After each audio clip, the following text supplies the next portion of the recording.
लेकिन हमारे साथ हो क्या रहा है, हमारे साथ क्या हो रहा है, हमारे साथ खिलवाड़ हो रहा है। और ये खिलवाड़ क्या है, और अगर आप ये जानना चाहते हैं तो इस वीडियो को पूरा अंत तक जरूर देखिएगा, क्योंकि आपको एक बेहद संवेदनशील मैसेज मिलेगा और एक बेहद संवेदनशील मुद्दे पर मैं यहां पर बात करना चाहता हूं। इसके लिए हमारी सरकार को और जो लोग ऊपर हमारे बैठे हुए हैं, जो इस सिस्टम को चलाते हैं, उनको ढंग से इस बारे में जरूर सोचना चाहिए कि हम बेवकूफ नहीं हैं।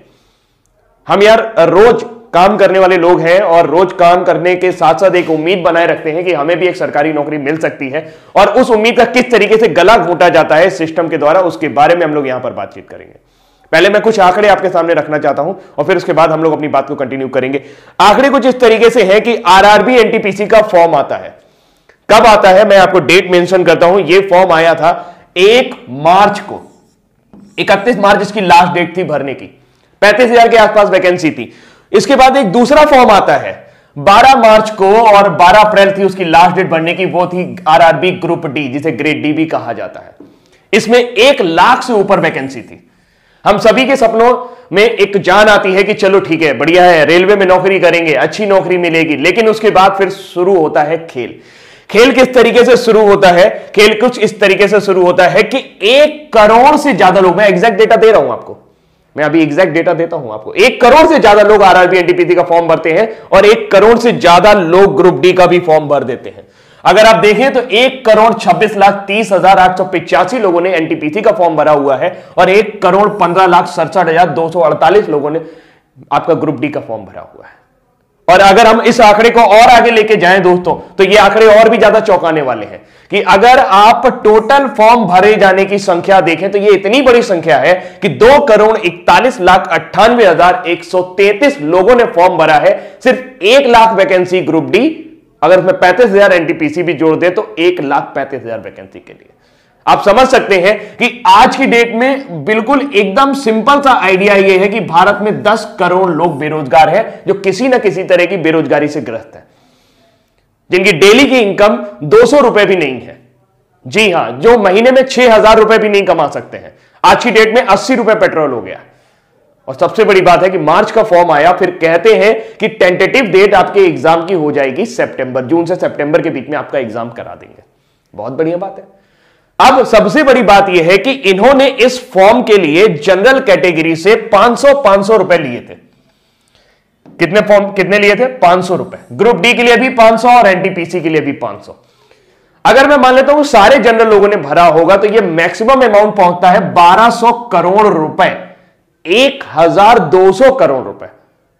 अगर मैं मान लेता हूं कि सारे के सारे कैटेगरी वाले लोगों ने फॉर्म भरा होगा जिनके फॉर्म की फीस 250 रुपए थी, तो यह आंकड़ा पहुंचता है जस्ट हाफ 600 करोड़ रुपए। लेकिन ऐसा होगा नहीं कि सारे जनरल ने भरा हो, सारे एससी ने भरा हो या सारे कैटेगरी वाले लोगों ने भरा हो। तो मैं एक आंकड़ा मान लेता हूं कि कम से कम सरकार के पास 1,000 करोड़ रुपए के आसपास होना चाहिए, जो उनके पास मार्च और अप्रैल 2019 के दौरान आया था। मार्च अप्रैल 2019 बीते हुए लगभग 1 साल होने जा रहा है, फरवरी आने वाली है और एग्जाम की डेट का अभी भी कोई पता नहीं। मेरा दिमाग तब खराब हुआ या मुझे गुस्सा तब आई जब कई सारे मेरे स्टूडेंट जो मुझसे पढ़ रहे थे वो ये कल कह रहे थे कि सर एग्जाम का पता ही नहीं चल रहा कि कब होगा, क्या करें, आत्महत्या कर लें क्या? दोस्त, कमजोर नहीं होना, हम आत्महत्या नहीं करेंगे। क्यों करेंगे भाई आत्महत्या? हमारे जो 500 रुपए हैं, जो 250 रुपए हैं, वो इन लोगों ने ले रखे हैं और 1,000 करोड़ रुपए इनके पास है और ये एक वेंडर डिसाइड नहीं कर पा रहे हैं। एक वेंडर, इनको एक वेंडर नहीं मिल रहा जो एग्जाम कंडक्ट करा सके। धारा 370 हटानी होती है, 1 दिन में हट जाता है। एनआरसी सीए लाना होता है, 1 दिन में आ जाता है। 2 करोड़ लोगों की जिंदगी का सवाल है यार। 2 करोड़ लोग इस आस में जुड़े हुए हैं। मैं जानता हूं कि 2 करोड़ लोगों को वैकेंसी नहीं मिलेगी, लेकिन उनको कम से कम एक जीवन का पड़ाव तो खत्म होगा। जो दिन भर वो टेंशन में रहते हैं कि तैयारी करनी है, तैयारी करनी है, तैयारी करनी है। दुनिया भर के कोचिंग वाले, दुनिया भर के चैनल वाले सब उनको बेवकूफ बनाने की कोशिश कर रहे हैं और लगातार उनसे पैसे ऐंठ रहे हैं। एक बैच शुरू होता है, फिर दूसरा बैच शुरू होता है, फिर तीसरा बैच शुरू होता है। बैच खत्म होने का नाम नहीं ले रहा है और नौकरी आने के नाम नहीं ले रही। क्या आपकी कोई जिम्मेदारी नहीं बनती है? नेताजी, मैं आपसे ही कह रहा हूं, ये वीडियो इतना शेयर करना कि नेताजी तक पहुंच जाए। क्या आपकी कोई जिम्मेदारी नहीं बनती है कि 2 करोड़ 41 लाख लोगों के ऊपर आप ध्यान दें? यह संख्या आपके लिए मायने नहीं रखती है, और आपके लिए नहीं मायने रखती तो ये 1,000 रुपए, 1,000 करोड़ रुपए का आप कर क्या रहे हैं? ये किसी घोटाले से कम है क्या?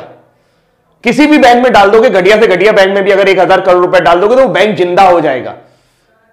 पूरे देश की आबादी सिर्फ 137 अरब है। मैं सिर्फ इसलिए बोल रहा हूं क्योंकि 1000 करोड़ रुपए अगर आप उनको भी बांटना शुरू करेंगे तो कई लोगों के जीवन सुधर जाएंगे। और आपको क्या लगता है जिन्होंने ये 500 रुपए दिए वो बहुत अमीर घर से आते हैं? उनके घर में BMW खड़ी है, उनका बड़ा सा मकान है? जी नहीं, वो कभी भी आरआरबी, ग्रुप डी और एनटीपीसी की नौकरी करने नहीं आएंगे। ये वो लोग हैं जो तिल तिल करके तैयारी कर रहे हैं, अपनी मेहनत खून पसीने की कमाई से तैयारी कर रहे हैं, वो पैसा देने की कोशिश कर रहे हैं।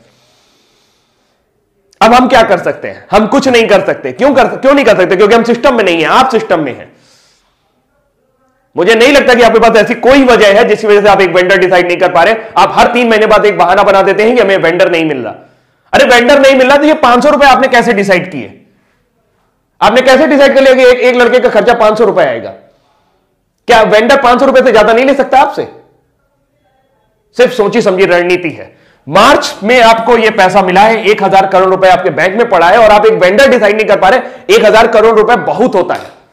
आप कहेंगे सर 1 करोड़ लोगों का वो भी तो करवाना है, एग्जाम भी तो करवाना है। तो ये 500 रुपए भी तो आप ही ने डिसाइड किए थे। जहां 100 रुपए फॉर्म के लगते थे वहां 500 रुपए लिए आपने। बोले कि सब वापस करेंगे, कब वापस करेंगे इसका पता नहीं है। आप सिर्फ और सिर्फ बिजनेस कर रहे हैं और इस 1000 करोड़ रुपए को घुमा रहे हैं। ये जनता का पैसा है और जनता जवाब मांगेगी आपसे। दोस्त नेताजी आप भी ध्यान से सुन लीजिए, जो लोग भी ये वीडियो देख रहे हैं भाई, अगर उनको मेरी बात सही लग रही हो या लग रही हो, मेरी बात सही लग रही हो या लग रही हो, लेकिन बात है सच्ची। मुझे गुस्सा इसलिए आता है क्योंकि मैं एक टीचर हूं और बहुत सारे बच्चे ऐसे हैं जो मुझसे पढ़ते हैं और उनके अरमानों को जब मैं घुटता हुआ देखता हूं, जब उनके चेहरों को मैं उदास देखता हूं, सिर्फ इस वजह से कि सर समय बीतता जा रहा है और हमारी एनर्जी, जी हां, आपके पास जो 65% युवा है उसमें से 2 करोड़ 41 लाख लोग अभी भी इस एग्जाम की तैयारी कर रहे हैं। ये सिर्फ एक एग्जाम की बात है। एसएससी के साथ भी आपने यही किया था। लोगों के एक साल आपने बर्बाद कर दिया और इस तरीके के कई साल आप बर्बाद कर रहे हैं। उत्तर प्रदेश में एक वैकेंसी और लटकी पड़ी है 69,500, उसमें भी कोर्ट केस चल रहा है। अरे जब नौकरी देनी नहीं होती तो निकालते क्यों है यार? क्यों मजाक करते हो हमारे साथ? जब देनी नहीं होती तो निकालते क्यों मजाक करते हो हमारे साथ? हमारा जीवन इस तरीके से एक सपना बुनना शुरू कर देता है कि नौकरी लगेगी, नौकरी लगेगी। जिस उम्र में उनकी एनर्जी बढ़नी चाहिए, आपको क्या लगता है कि इतना हतोत्साहित युवक आप लोग हैं तो आप उससे अच्छा काम करा पाओगे? जो 1 साल 2 साल तैयारी करके आया होगा, जिसके लिए नौकरी मिलना ना मिलना सब बराबर हो चुका होगा।